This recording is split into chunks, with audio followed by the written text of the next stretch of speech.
Salam sejahtera untuk kita semua, saudara-saudara yang kekasih dalam Tuhan Yesus Kristus. Renungan Katekismus Heidelberg kali ini membahas pertanyaan nomor 24. Pertanyaan ini bersangkut paut dengan pertanyaan sebelumnya tentang pasal-pasal pengakuan iman Kristen. Dan kali ini pertanyaannya adalah, bagaimana pasal-pasal iman ini dibagi? Jawabannya dibagi menjadi 3 bagian. Pertama, Allah Bapa dan penciptaan kita. Kedua, Allah Anak dan penebusan kita. Yang ketiga, Allah Roh Kudus dan pengudusan kita. Dan untuk renungan kali ini memberi penekanan pada kepercayaan kepada Allah Bapa sebagai pencipta kita. Saudara-saudara yang kekasih dalam Tuhan Yesus Kristus, mungkin kita bertanya, mengapa gereja perlu menegaskan kembali pada hari ini dalam pengakuannya bahwa Allah adalah pencipta manusia? Saudara, masih ingatkah saudara dengan berbagai macam kasus rekayasa genetika manusia, di mana manusia berupaya mengatasi Allah dengan segala teknologi mutakhir dengan dalih perbaikan hidup manusia?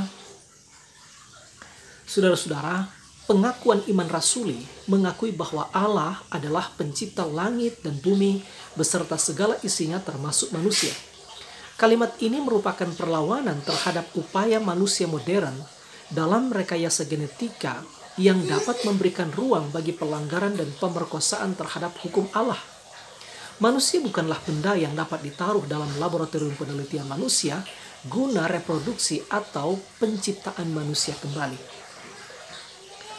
Kalimat pengakuan iman di atas juga menolak pandangan ekstrim lain, yaitu teori evolusi. Manusia bukanlah perkembangan yang bersifat evolusi dari kera menuju kepada perkembangannya yang lebih canggih yang disebut manusia.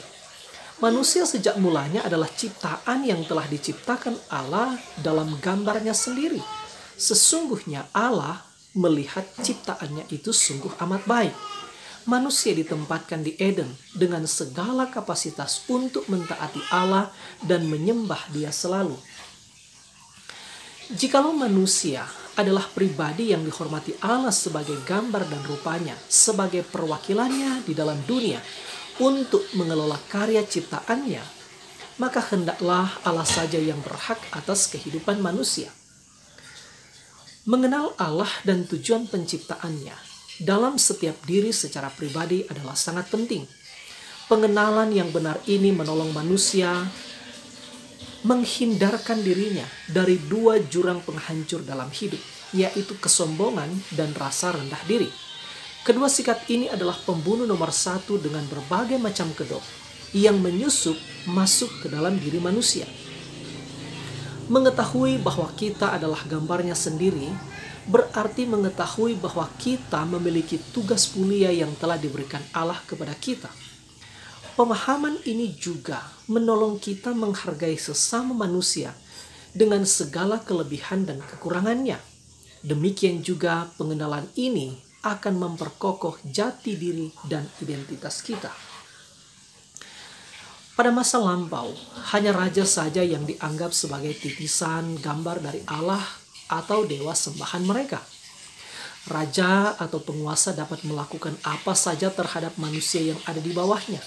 Dan bahkan mereka dapat menggunakan manusia dengan status yang lebih rendah di bawah mereka untuk tujuan eksploitatifnya tanpa pernah takut pelanggaran hak asasi manusia. Sebaliknya, kitab suci memberikan penghargaan utuh kepada manusia tanpa membedakan ras, agama, golongan, dan status. Semua manusia adalah gambar Allah dan memiliki tugas yang sama secara umum dalam memelihara semesta ini. Allah Bapalah pencipta manusia termasuk kita. Jikalau Dia secara sama menciptakan manusia dari tanah, maka mintalah Dia menolong Anda untuk menghargai manusia ciptaannya, ciptaan Allah yang mulia tanpa memandang muka atau bulu. Saudara-saudara, sikap yang benar ini akan menolong orang percaya membangun kesatuan dalam komunitas yang majemuk dan beraneka ragam dalam kehidupan tubuh Kristus dan dalam panggilan dalam dunia. Keanekaragaman ciptaan ini justru menunjukkan kekayaan yang berharga dari Allah untuk kita rayakan bersama-sama. Demikian renungan kali ini. Kita akan berjumpa di edisi selanjutnya. Tuhan Yesus memberkati. Amin.